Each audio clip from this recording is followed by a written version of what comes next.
Buster Olney put out his list, okay, of the top 5 most improved teams in baseball. And lo and behold, earlier, Reed, I didn't realize, I knew the Reds were one of those teams. I just didn't realize that he said they're the most improved team in baseball. That's where I'm now scratching my head. I was like, I kind of perked up a bit when I saw that Buster Olney had the Reds as one of the most improved teams in baseball. But to say when he put out his list, yes, the Cincinnati Reds come in at number 1 on this list, that the Reds are the most improved team in baseball this offseason. How could you say that when you look at what the Dodgers have done? I don't know how you improve even more than winning a World Series, of course. Buster Olney, Reds, most improved team in baseball. How are you perceiving this? How am I perceiving this? I don't know. It's hard to say that anybody other than the Dodgers or the Mets aren't the most improved but they were already so high up there. But the Reds, you got to remember, they're bringing back so much talent that got hurt last year. So it's not hard to convince yourself that they are the most improved team just because what people are saying might be their best player behind Elly De La Cruz is coming back. Matt McClain. CES, who had a terrible stint as a rookie, he's coming back. They still have high aspirations for him. Noelvi Marte is going to be here the whole year. So, it's not hard to get there that they might be the most improved team. Yeah, I think there's more work to do, but I feel like that they've definitely done what they needed to do, gotten some pieces that they had to get. Still need that outfielder, but trading Jonathan India for Brady Singer and adding arms to that rotation, giving you some more versatility in that sense, having some young guys that are coming on, obviously some more games under the belt of those rookies that we believed in so much last year. I think there's a lot to be excited about the Reds. I do think a lot of people in Cincinnati are lower than people outside of Cincinnati, which makes me feel better about it because maybe we're falling into that. We're Reds fans. We've seen this song and dance time and time again that they don't do enough and then they underperform in the regular season and it stinks to watch. So we're trying to protect ourselves a little bit. But to see everyone picking the Reds to be one of those exciting teams yet again this year, that's exciting for me. And it's starting to get me back over that hump of excitement for this season just a little bit now, a little bit more than I was before. Some of the reasoning that Buster Olney is kind of utilizing in this is the fact that, and by the way, Reed, my bad. I didn't realize you were messing with something in there when I put you on the spot. My apologies. You're good. One of the reasons that Buster Olney is kind of highlighting the Reds at this point and why he's so high on them is honestly just because of the emergence of Terry Francona in Cincinnati and some of the things that he is going to really emphasize focus on.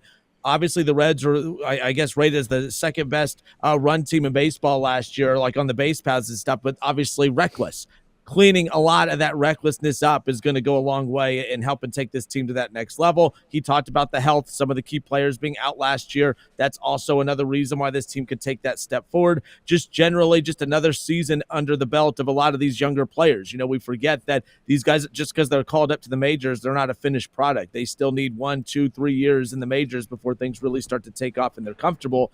So I think when you add all of that on top of the Brady Singer deal, on top of the fact that you have Terry Francona, you do have Nick Martinez, who, we don't really know what his definitive role is going to be, but obviously they have depth at certain pieces that they're going to be able to have options, which is a good thing. I see why some people who aren't entrenched into covering and talking the Reds could feel so high about this team. You see Elly, you see Terry Francona, you see some of the changes they've made in the offseason, and you feel like, look out, here they come. I think a lot of people, though, are still just holding on to what this team looked like in June of 2023, and we'll see if they can get back to that same type of feel and magic that they had in the previous season. But, yeah, I was a little surprised to see – not surprised that the Reds are one of the most improved teams on his list, but to be number 1 on that list I thought was kind of wild.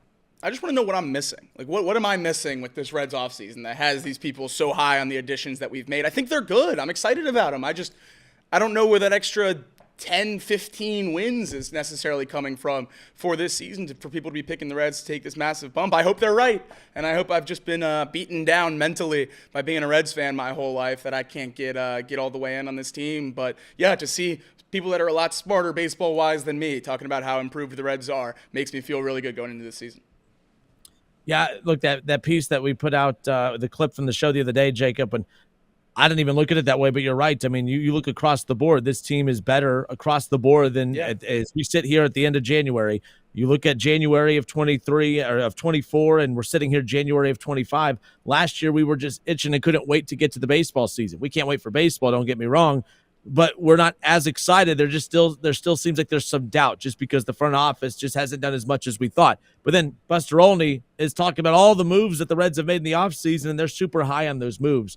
Look, baseball is tough to figure out just how many of these moves actually work, and some of the things that could improve this team may not be any of the new additions. It could just be the general progression of some of these young players, as mentioned earlier. I don't know. Bottom line is last year we were super high on this team, and we got let down.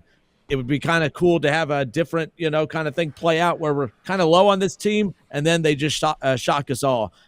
We just have to sit here and wait. But it's January, 24th, 25th, 24th. We still have a long way between now and opening day, unfortunately. But it's going to take a lot to get everyone to really, truly get super excited. And Terry Francona, I trust. I'll just keep saying that over and over and over. That's right. That's the biggest takeaway, and that's the biggest change. We can talk about all the players and all the other stuff we want to add or anything else, but, I mean, all of these people blamed a lot of last season on David Bell, so now you got a Hall of Fame manager in there. Maybe that's 10 wins right there. So I'm going to choose to definitely believe in that too.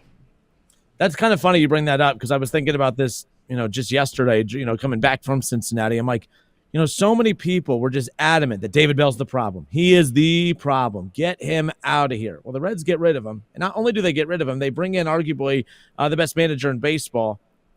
And what? That means nothing to people? Yeah. Well, if you were so angry about David Bell being the manager of this team, that anger had to be tied into this idea that David Bell is costing this team so many wins. Well, if you move on from David Bell and you bring in the caliber of manager that Terry Francona is, that automatic improvement right there should at least be enough for fans to feel positive about this team heading in. You would think David Bell's still the manager of this team right now with the vibes that are kind of flowing through Reds country at this point. So I don't know. Fans crack me up with that. We make such a big deal about moving on from David Bell. The Reds do that, and we act as if this team is in the same exact spot they were a year ago. I don't think that's the case. So I'm curious to see at what point does the tone change with the fans, and it may not be until into April till we get a month of the sample size of games to see how much better this team is. I don't know. Also, an outfielder might help.